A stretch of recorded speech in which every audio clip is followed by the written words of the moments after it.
As we've been reporting on ongoing protests right now outside a Midtown hotel that's being used to house migrants. Yeah, some of those guests there have been told that they are moving to the Brooklyn cruise terminal, but they don't want to go. They say the cruise terminal is like living in a prison. So now they're camped outside the Watson Hotel, saying they'd rather live in the cold. So joining us right now in studio is Manhattan Borough President Mark Levine. Thanks so much for being here. Good morning, Hazel. Good morning, Dan. Good to see you in person. Likewise. I mean, I guess the big question right now is why can't they go back and live in the hotel? Do you know? Well, I do understand why they're reluctant to go to the terminal. It's very isolated. It's far from mass transit. And these men overwhelmingly want to work. They want to be near where there's jobs, and so Midtown is much more accessible. So I understand the frustration. This is a challenge because we do have now 28,000 migrants in the shelter system. We're still getting very little financial assistance from the federal government. That would help this situation. So I'm joining the mayor and everyone else who's demanding that we get reimbursed for this, the same way Texas and other states do. But do you know why they can't stay there now in that hotel? Well, I believe the plan is to convert it for family use. I see. Because families really do need individual rooms.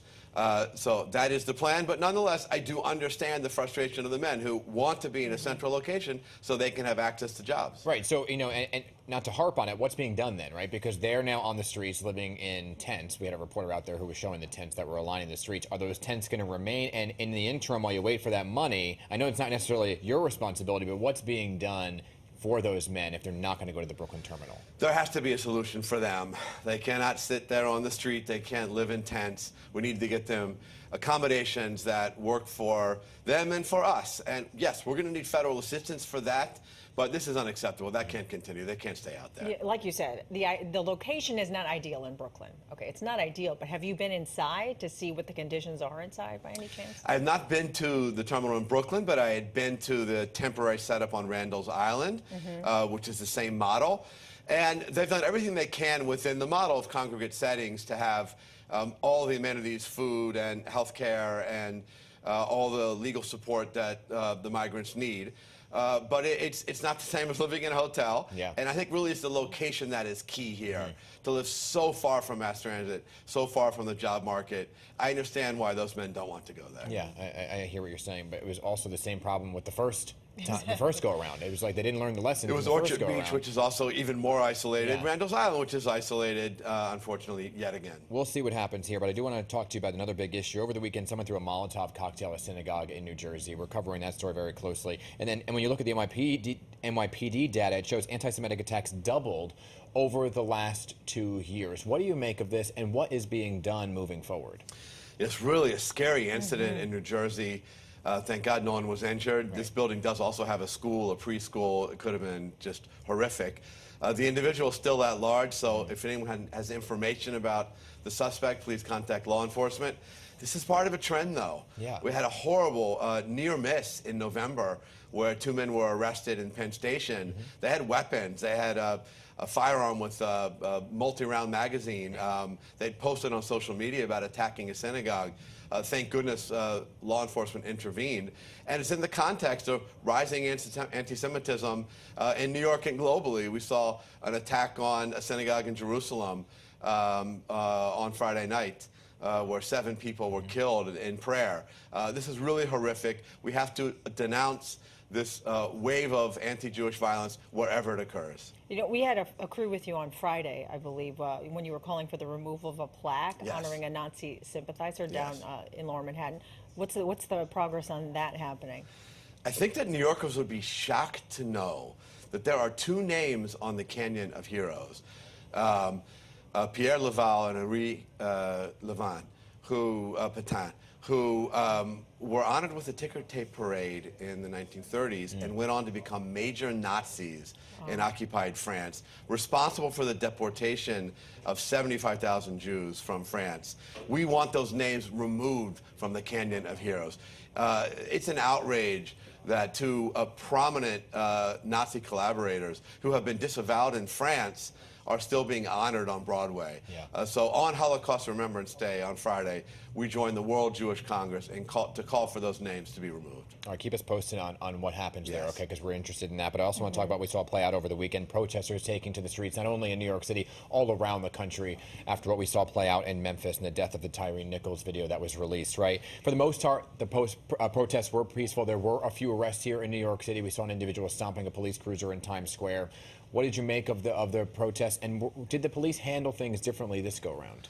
Well, first, the Here in New video, York. the video itself just revolting and just heartbreaking that a human being was subjected to that, and a reminder of how much more work we have to do to fix what's broken in criminal justice. I have to say that I'm actually proud of the city. I'm proud of the fact that New Yorkers went out to protest and express justifiable rage at what happened. We did have a meeting on Friday of elected officials and law enforcement from all over the city with the mayor to prepare for this, in which many of us spoke openly about the need to handle this with care and to not repeat some of the mistakes that we saw in 2020. And I do think that protesters overwhelmingly behaved in a nonviolent fashion, and that police overwhelmingly behaved with appropriate restraint.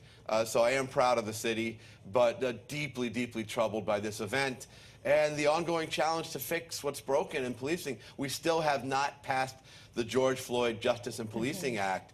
It's outrageous. We still haven't outlawed chokeholds nationally. It's outrageous. Let me ask you this, because we had a professor on just a short time ago who's talking about the need to disband units like we saw the Scorpion unit in Memphis, and she was talking about the anti-crime unit, how it was kind of brought back here in some capacity here in New York. Where do you stand on that unit?